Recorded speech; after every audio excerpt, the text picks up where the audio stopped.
pamwe mafanzi erakufunga kuti pamwe kupa uyu mukana kwemahadhiba hatina zvekuimba ingondipo 3-4 ndingotiudzawo mafanzi kuti zvanziko neni yes hai ufambi vamadeko iri halambuloko deludis tanaman kana hundo dzichitanga pane vanoti dzepfundi asi mukuru angaigare pfundi ava vana vanondidzosera shure handimhanyisa nenewa pana vasingafungira zaro wenyu uyu ndewehetsu tomo tonopolisha bhutsu iwe nangotitana mani hetsu ndetipokotivafana titwe kurutsu utku inzwa saka usatembe jombo kana temba kamna flash nenge yemahobho bambo please amuzima utu pamwe muri musuto manje apo pachapindirowo nemtu saka mati mukutaura zvemusuto ndinokubika ine ngoma unge poto musabatetsano uno moto zato handitambe nengito tutokuza ona bhuku rako rauze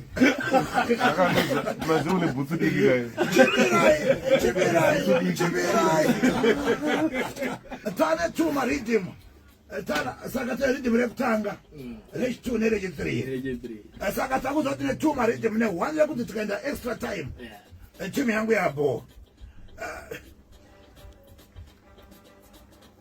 waisogwisika nererazi kuti maridhimu ayabo nawo razi yabo but manje uku kuri kunzi kune drag section ka uku munopona here zvina basa selenkila na blood vanenge variko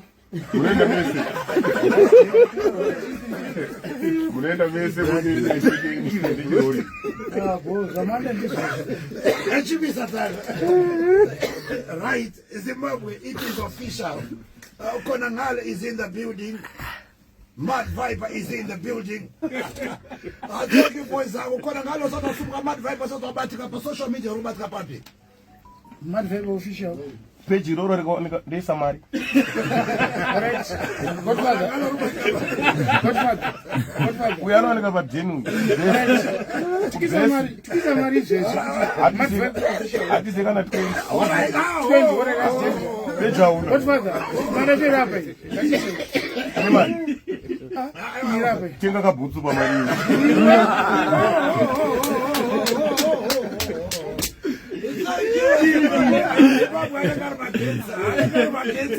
Hello guys and welcome to Zimtrend Daily. So that is Mad Viper and Konangale. So vakambopakadzwisa, that was like a small nzwisa vachiratidza kuti there will be a sting a cup clash.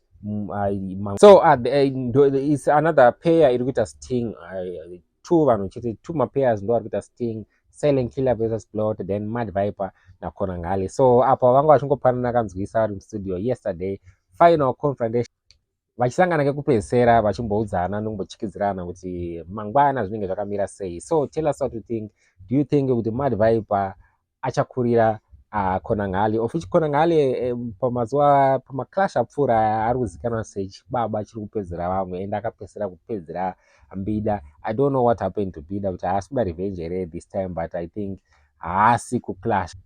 So Mad Viper has been anga ane time asiri kubuditsa masong or asiri kuita zvekupefuma sterek, but panyaya dzema song I think anotoretwa or anotozikanwa nenyaya yekudhisadhisa vanhu. So it will be an interesting also sting or interesting battle between Konangale and Mad Viper. So it's another clash which has been confirmed. Vanhu vakatoti vakomana vakatotaura kuti isusu tichangoita maridhimu chero, achangokandwa 2-3 maridhims and totanga kungorova maridhims vasi kuita sezvikuita Silent Killer na Blood zvokuti vachaimba masong avo kana maridhimu avo.